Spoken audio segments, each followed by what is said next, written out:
اسی لیے فرمایا گیا کہ جب افطاری کا دسترخوان بچھتا ہے اور پہلے ہی آ کر کے لوگ بیٹھتے ہیں، اور یہ سنت بھی ہے، ایسے نہیں کہ بھاگتے بھاگتے آپ آئے، وقت ہوا، کھجور لیے اور کھا گئے۔ بے شک افطاری کے وقت سے تھوڑی دیر پہلے بیٹھ جاؤ، تمہارے دسترخوان پر نعمتیں رکھی ہوئی ہیں، سبحان پھل اللہ۔ بھی ہیں، میوہ جات بھی ہیں، کچھ کھانے پینے کی چیزیں بھی ہیں، ٹھنڈا شربت بھی ہے، دیکھتے ہوئے بیٹھے ہیں آپ، لیکن ہاتھ نہیں لگاتے ہیں۔ انتظار شک ہے وقت کا کہ ادھر سورج کے غروب ہونا ہے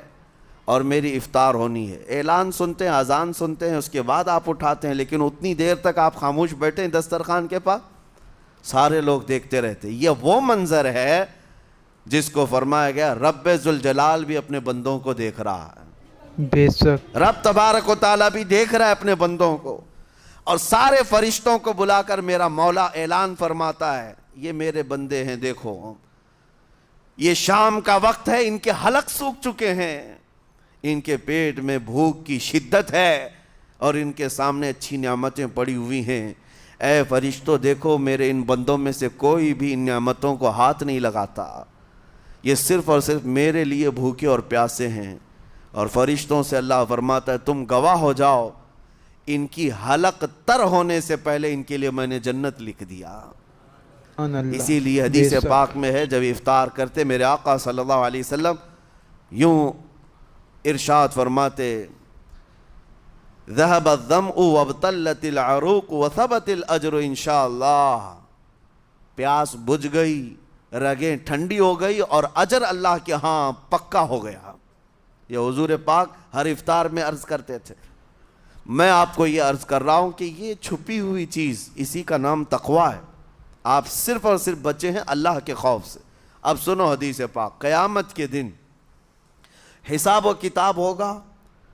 اور جنت میں جانے کا پروانہ کچھ لوگوں کو مل جائے گا اور سب جنت کی طرف جا رہے ہوں گے۔ اس میں بہت سارے لوگ ہیں جو پل صراط پر چل کر کے جنت پہنچیں گے۔ اب جب کافی لوگ جنت کے دروازے پر پہنچیں گے، ایک جماعت ایسی ہوگی جو پورے راستے میں کہیں نظر نہیں آئی، جنت جانے کے راستے میں کہیں نظر نہیں آئی، لیکن جنت کے دروازے پر وہ پہلے سے موجود تھے، چلے تھے نہیں چلے تھے کسی نے دیکھا ہی نہیں۔ دوسرے جنتی ان سے پوچھتے ہیں اس جماعت سے کہ تم یہاں کیسے پہنچے اور یہ انعام کس بات کا ہے تمہارے لیے؟ تو وہ جنتی کہتے ہیں ہمیں روزے داروں کی جماعت میں رکھا گیا، ہمارے روزے اللہ کو پسند آئے، اور آج رب تبارک و تعالیٰ کا حکم ہوا کہ ساری دنیا سے چھپ کر تم میرے لیے روزہ رکھتے تھے، دنیا کو پتہ نہیں تھا تم بھوکے ہو پیاسے ہو، اور اے بندو آج سارے لوگوں کی نظروں سے چھپا کر میں تمہیں جنت پہنچاؤں گا۔ وہ ایک جماعت ایسی ہے جو راستے بھر چلتی ہوئی نظر تو نہیں آئی لیکن جنت میں پہنچ گئی، وہ روزے داروں کی ہے۔